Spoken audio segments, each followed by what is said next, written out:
Hey there, Wealth Investopia here. Welcome back to the channel. Today, we're diving into a hot topic, the U.S. economy in 2024. It may seem like we're on an upward trend, but many everyday folks are feeling a different story. So, what's really going on? Grab a snack and stick around. You won't want to miss this. The economic boom versus real life. So, let's set the scene. The headlines scream booming economy.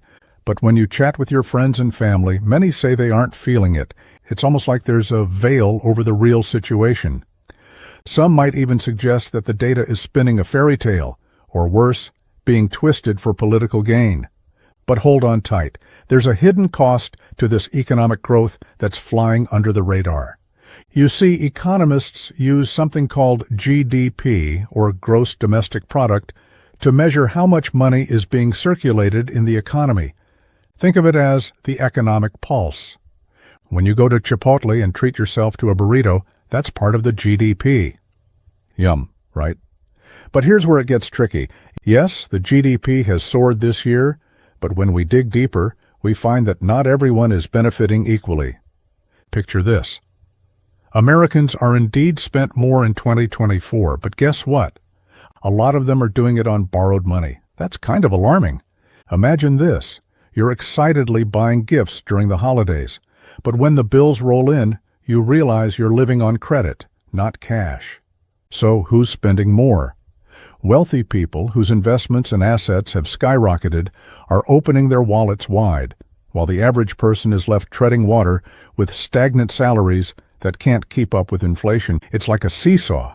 Wealth is lifting up some, while the rest are left hanging on for dear life.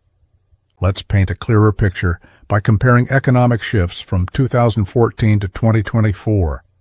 In 2014, our economy was valued at around $7.6 trillion. By 2024, it's expected to have ballooned to approximately $29.1 trillion, a whopping 65% growth. But what about incomes? In 2014, the median household income hovered around $53,000. Fast forward, and it's projected to be about $84,000 in 2024, a 56% increase. Sounds good, right? But wait, incomes aren't growing fast enough to match the GDP growth. And let's not forget the stock market, where the S&P 500 shot up from roughly 2,000 points in 2014 to about 5,850 points in 2024. An astounding 195% increase. So investors are getting richer, while the average worker struggles to keep pace. So, what's the takeaway? Most people will tell you that economic growth is a good thing. Who wants a recession, after all? But growth doesn't always translate to prosperity for everyone. When spending outpaces income, it creates a fragile balance in our economy. And that's where it gets tricky. You might think, GDP, inflation, what does it all mean for me?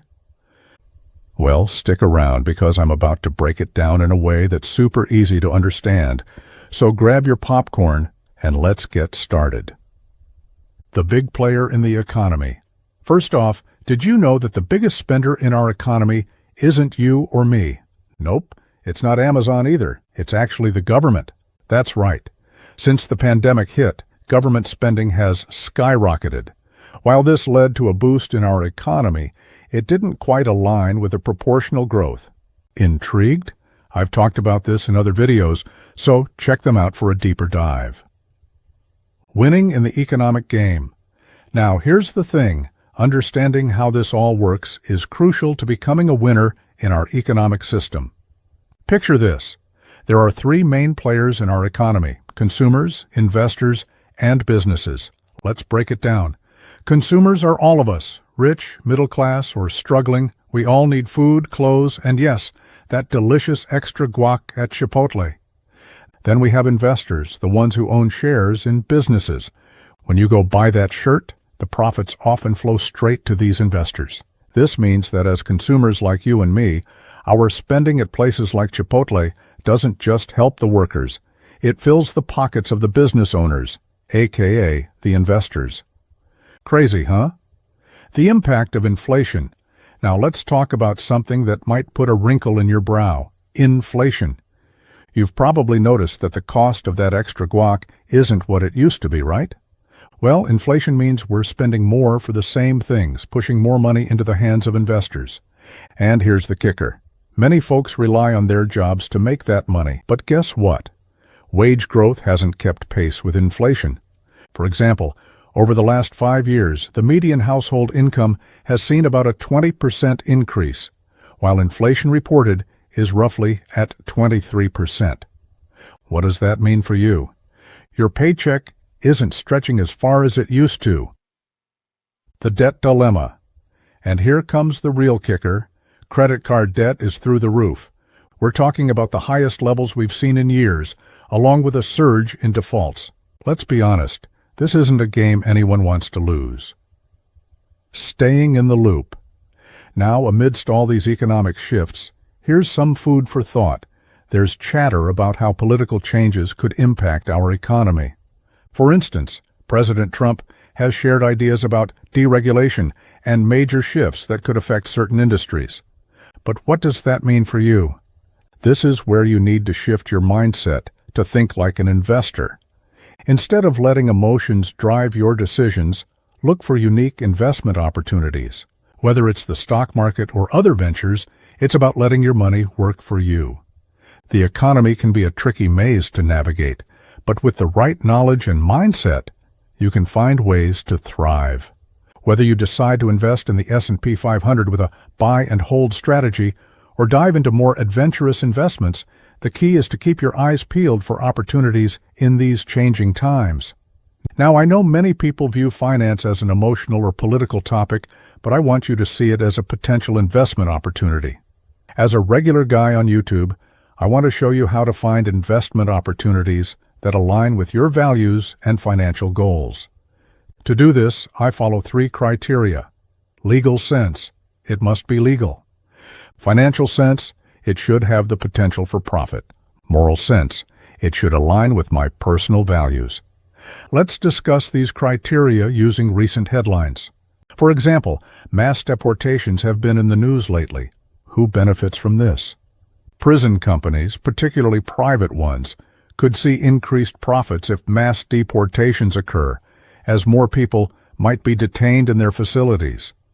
This could create an investment opportunity, but it's essential to do your due diligence and analyze the company's financial health before investing. Another headline is deregulation. Deregulation makes it easier for businesses to operate and generate profits. Trump's administration, for instance, discussed deregulating the financial services industry, which could benefit certain banks, investment institutions, and hedge funds. However, be cautious and analyze the company thoroughly before investing. Lastly, tariffs are another hot topic. Trump's goal with tariffs is to bring manufacturing back to the United States. This could potentially benefit industries like railroads, as more manufacturing plants in the U.S. might increase demand for shipping goods. Remember, my goal isn't to tell you what to invest in, but to encourage you to think like an investor. Our economic system rewards investors, and to succeed in it, you must invest your money wisely. Whether you follow a passive investing strategy or seek unique opportunities with higher risks, the key is to start thinking like an investor and finding opportunities that fit your personal and financial goals. Don't forget to like, share, and comment with your thoughts. Thanks for watching.